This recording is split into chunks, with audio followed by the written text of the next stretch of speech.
दोस्तों, मैं संदेश अपने YouTube चैनल पर आप सभी लोगों का स्वागत करता हूं। भौगोलिक चिंतन में आज का जो हमारा टॉपिक है वो है contribution of Emmanuel can't.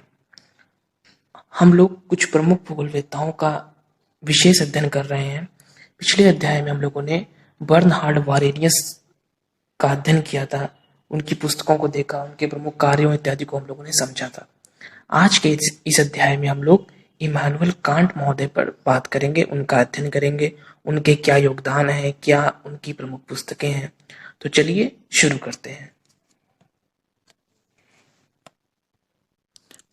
Emmanuel can't महोदय को 18th सेंचुरी का एक बहुत ही ज्यादा इम्पोर्टेंट जियोग्राफर माना जाता है, और केवल जियोग्राफी में ही नहीं, फिलॉसफी में, एस्ट्रोनॉमी में, जियोलॉजी में, बहुत सारे सब्जेक्ट्स में इनका कंट्रीब्यूशन है।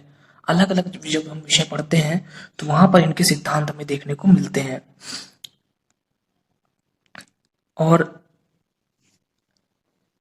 जब हम भूगोल की शुरुआत करते हैं तो इनका एक बहुत ही प्रसिद्ध सिद्धांत, जल्दी हम उसे भी पढ़ेंगे, कांट की वायव्य राशि की परिकल्पना, कांट की गैसियस हाइपोथेसिस, जहां पर इन्होंने किस प्रकार से हमारे सौरमंडल का निर्माण हुआ है और नेबुला इत्यादि के कॉन्सेप्ट को क्लियर किया है, और यह बताया है कि जो निर्माण की प्रक्रिया है हमारे सोलर सिस्टम की, हमारे एटमॉस्फेयर की, तो इन सभी बातों का इन्होंने वहां पे जिक्र किया है। बहुत ही प्रसिद्ध इनकी विचारधारा है कांट की वायव्य राशि की परिकल्पना, गैसियस हाइपोथेसिस। तो कहने का तात्पर्य यह है कि एज अ जियोग्राफर तो ये फेमस ही थे, बहुत अन्य क्षेत्रों में भी इन्होंने कार्य किया। और 1724 में इनका जन्म होता है कालिनिनग्राड कोनिग्सबर्ग में। यहाँ आप बगल में कालिनिनग्राड की लोकेशन देख रहे हैं। कालिनिनग्राड दोस्तों वास्तव में एक ऐसा क्षेत्र है जिस पर कि रूस का अधिकार है वास्तव में, लेकिन जो वह एरिया है कालिनिनग्राड, वो पड़ता है मेन रूस में नहीं, वो यूरोप वाले एरिया में पड़ रहा है। आप उसकी लोकेशन अगर देखें ध्यान से तो जो रशिया का मेन एरिया है, जहां रशिया है, जिस रूस को हम जानते हैं, वहां पर वो नहीं है। उसकी लोकेशन यूरोप वाले एरिया में पड़ती है, जिसको कि आप बगल में मानचित्र में देख रहे हैं। अक्सर हम कंफ्यूज हो जाते हैं कि कालिनिनग्राड क्या है। तो कालिनिनग्राड रूस का एक पार्ट है, रशिया का, और ये आपका इस क्षेत्र में, जहाँ जो कि मानचित्र में आप लोकेशन देख रहे हैं, वहां पर स्थित है। यहीं पर इनका जन्म हुआ और यहीं पर कोनिग्सबर्ग कालिनिनग्राड विश्वविद्यालय में इन्होंने अपनी शुरुआत की, स्टडी जो भी है इन्होंने की। तो इनके बारे में सबसे ज्यादा इंपॉर्टेंट ये चीज है कि इन्हें भी एक आर्म चेयर फिलोसफर माना जाता है। जैसे हमारे जो रिटर महोदय हैं उन्हें आर्म चेयर जियोग्राफर माना जाता है, तो उसी तरीके से आर्म चेयर फिलोसफर जियोग्राफर इन्हें माना जाता है। तो दोनों लोग आराम कुर्सी वाले विचारक कह सकते हैं, दार्शनिक कह सकते हैं, थे, रिटर महोदय भी और इमानुएल कांट महोदय भी। सबसे जो प्रमुख चीजें हैं इनके संबंध में वो है इनकी पुस्तकें। तो आइए अब हम लोग इनकी कुछ प्रमुख पुस्तकों को देख लेते हैं।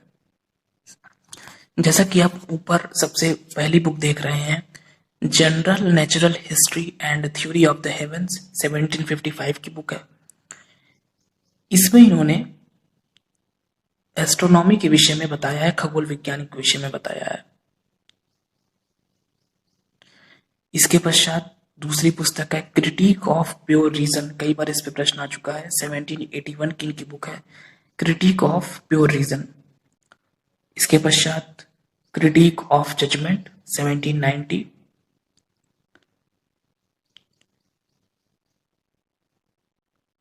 चौथी पुस्तक anthropology from pragmatic point of view. यहां पर इन्होंने विश्व की जो प्रजातियां हैं, निर्जाति इत्यादि के विषय में बताया है। हम जानते हैं कि जब हम मानव का क्लासिफिकेशन करते हैं on the basis of physical characteristics, जो भी शारीरिक विशेषताओं इत्यादि के आधार पे, तो वो हमारी हो जाती है प्रजाति। और जब सांस्कृतिक बेस पे हम करते हैं तो वो नर जाति, एथनिसिटी। तो एथनिसिटी और रेस इत्यादि के विषय में बताया है। बहुत सारे लोग कंफ्यूज हो जाते हैं रेस और ट्राइब के विषय में। तो रेस तो मैंने अभी बता दिया। ट्राइब का जो कॉन्सेप्ट है वो ये है कि ट्राइब बेसिकली वो लोग हैं, ग्रुप है लोगों का कह सकते हैं हम, जो दुर्गम क्षेत्रों में रहते हैं और ज्यादातर वो प्रकृति के निकट अपना जीवन व्यतीत करते हैं। आर्थिक रूप से काफी पिछड़े हुए होते हैं। कई जगह लिखा होता है कि वो धार्मिक रूप से पिछड़े होते हैं, लेकिन मैं ये नहीं मानता। धार्मिक रूप से वो पिछड़े नहीं होते, उनकी संस्कृति ही बिल्कुल अलग होती है, हम ये कह सकते हैं। हम ये नहीं कह सकते कि धार्मिक रूप से वो पिछड़े हुए होते हैं।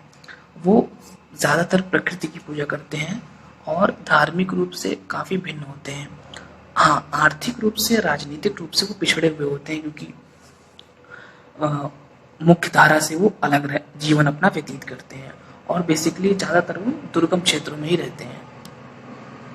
तो ये सारी की सारी चीज इन्होंने अपनी इस पुस्तक anthropology from pragmatic point of view में बताई हैं। अब आइए हम इनकी सबसे जो प्रमुख बुक है और आखिरी जो इनकी बुक का अध्ययन करेंगे वो है एंकन डिंगंग। एंकन डिंगंग जो इनकी बुक है 1757 की, इसमें इन्होंने भूगोल के अध्ययन में हम क्या क्या शामिल करेंगे और बेसिकली उन्होंने जो 5 चीजें बताई हैं उसमें मोरल जियोग्राफी को रखा है उन्होंने, मैथमेटिकल जियोग्राफी अर्थात हम गणितीय अध्ययन करेंगे, पॉलिटिकल जियोग्राफी को रखा है और यहाँ गलत लिख गया था, ये कॉमर्शियल या व्यापारिक भूगोल को शामिल किया है, और थियोलॉजिकल THEOLOGICAL थियोलॉजिकल जियोग्राफी अर्थात ईश्वर पर भूगोल को बताया है। मतलब कि उनके कहने का यह तात्पर्य है कि जो हम पृथ्वी का अध्ययन करेंगे, जो हम जियोग्राफी, जो हमारा सब्जेक्ट है, उसमें हम इन इन एस्पेक्ट्स का अध्ययन करेंगे, इन पर बात करेंगे। तो ये 5 चीजें उन्होंने बताई थी। और यहां पर आप देख रहे हैं लिखा है क्रोनो और कोरो। इसका भी कॉन्सेप्ट कांट से ही जुड़ा हुआ है, क्योंकि कांट ने कोरोग्राफी शब्द का प्रयोग किया था। कोरोग्राफी वास्तव में यह हमें बताने का प्रयास करता है, जो कोरोग्राफी टर्म है, क्रोनो का तात्पर्य समय से होता है। जैसे हम क्रोनोलॉजी का तात्पर्य यह है कि हम समय के संदर्भ में बात कर रहे हैं, प्राचीन से नए समय की बात कर रहे हैं। तो जब भी समय के संदर्भ में हम बात करें तो उसके लिए हम क्रोनोलॉजी टर्म का यूज करते हैं। प्रश्न आता है, आप पढ़े भी होंगे कि क्या क्रोनोलॉजी है हिमालय की, तो क्रोनोलॉजी मतलब टाइम की स्टडी, और कोरोलॉजी मतलब स्थान का अध्ययन, स्थानिक अध्ययन। तभी तो कहा जाता है कि जियोग्राफी इज अ कोरोलॉजिकल साइंस, मतलब भूगोलिक स्थानिक विज्ञान है। तो आपका जो कोरोलॉजी है और क्रोनोलॉजी का कॉन्सेप्ट बिल्कुल क्लियर होना चाहिए। और इसी से संबंधित यह है कि कोरोग्राफी जो टर्म है उसका यूज कांट महोदय ने किया था, जिसका अर्थ है वर्णनात्मक भूगोल। तो ये टर्म कभी कभी आ जाता है इस तरह का प्रश्न छोटा, कि किसने सबसे पहले कोरियोग्राफी शब्द का यूज किया।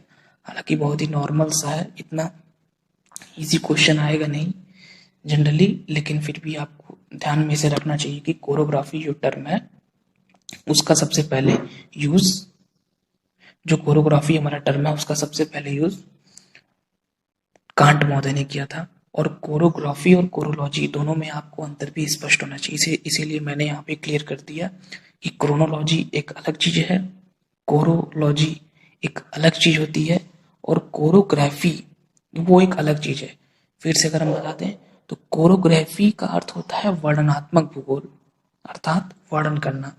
कोरोलॉजी का अर्थ होता है स्थानिक, और क्रोनोलॉजी का अर्थ होता है समय के संदर्भ में जब भी हम अध्ययन करते हैं। तो ये तीन हमारे टर्म हैं, क्रोनोलॉजी, कोरोलॉजी और कोरोग्राफी। तो इस प्रकार दोस्तों इमानुएल कांट का यह चैप्टर हमारा यहीं पे समाप्त होता है। बहुत छोटा सा यह अध्याय था, क्योंकि इमानुएल कांट के बारे में जानने वाली जो चीजें थी वो सबसे इम्पोर्टेंट इनकी बुक्स थी। और जो लास्ट वाला हमने पढ़ा एंकन डिंगंग, जिसमें इन्होंने 5 तरह की स्टडी बताई है जियोग्राफी में, वो चीज बहुत ज्यादा इम्पोर्टेंट है और नॉर्मली यहीं से इससे प्रश्न आएंगे। और कांट के विषय में पुस्तकों में भी आपको, क्योंकि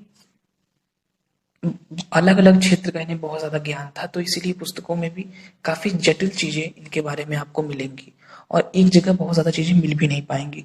तो मैंने प्रयास किया कि जो भी इसमें इम्पोर्टेंट चीज़ें हैं, और बुक्स इनकी इम्पोर्टेंट है क्योंकि बहुत सारी पुस्तकों में जब मैं पढ़ा तो उसमें बुक का जिक्र नहीं किया गया और कुछ पुस्तकों में किया भी गया है।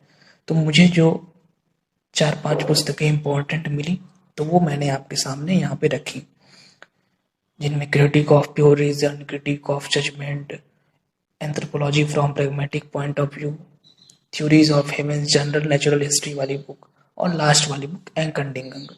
तो ये इनकी कुछ इम्पोर्टेंट बुक्स हैं और काम में अगर हम एक सारांश के रूप में इसे समझना चाहें तो सबसे ज़्यादा इनका कंट्रीब्यूशन यही है कि इन्होंने फिजिकल जियोग्राफी को काफ़ी इम्पोर्टेंस दी। लेकिन हाँ, एक चीज़ इम्पोर्टेंट है, ये फिजिकल जियोग्राफी में बहुत चीज़ों को शामिल करते थे, खगोल विज्ञान और गणितीय भूगोल अर्थात मैथमेटिकल जियोग्राफी, फिजिकल जियोग्राफी की मैं बात कर रहा हूँ। अब आप सोचिए, नॉर्मली हम फिजिकल जियोग्राफी में क्या क्या पढ़ते हैं, हम एटमॉस्फियर, हम हाइड्रोस्फियर, ये सारी चीज़ें पढ़ते हैं। बट कांट की जो फिजिकल जियोग्राफी है, उनका ये मानना था कि हम खगोल विज्ञान, मैथमेटिकल वाला जो पोर्शन है मैथमेटिकल जियोग्राफी, और जो पॉलिटिकल जियोग्राफी है, प्लांट जियोग्राफी, ये सारी की सारी चीज़ों को भी हम फिजिकल जियोग्राफी में ही शामिल करेंगे। तो मतलब एक और तो ये चीज़ इंपॉर्टेंट है कि फिजिकल जियोग्राफी के काफ़ी समर्थक थे और सबसे इम्पोर्टेंट मानते थे। उनका ये मानना था कि भूगोल की सबसे इम्पोर्टेंट ब्रांच यही है, बाकी सारी ब्रांच इसके अंडर में ही है, ये सबसे इम्पोर्टेंट है, ये मानना था। और एक कॉन्सेप्ट और था उनका कि उनका जो भौतिक भूगोल का विचार था वो बहुत ही विस्तृत था। भौतिक भूगोल को सिर्फ एटमॉस्फियर, हाइड्रोस्फियर और कह सकते हैं लिथोस्फियर तक सीमित नहीं कर रहे थे। बहुत सारी चीज़ों को उन्होंने अपने फिजिकल जियोग्राफी के कॉन्सेप्ट में शामिल किया था, जैसा कि अभी हमने देखा। और इस प्रकार से यह हमारा अध्याय समाप्त हुआ। अब हम लोग आगे अगले प्रमुख जियोग्राफर जिनकी हमें स्टडी करनी है, अलेक्जेंडर वॉन हम्बोल्ट, उनका अध्ययन करेंगे।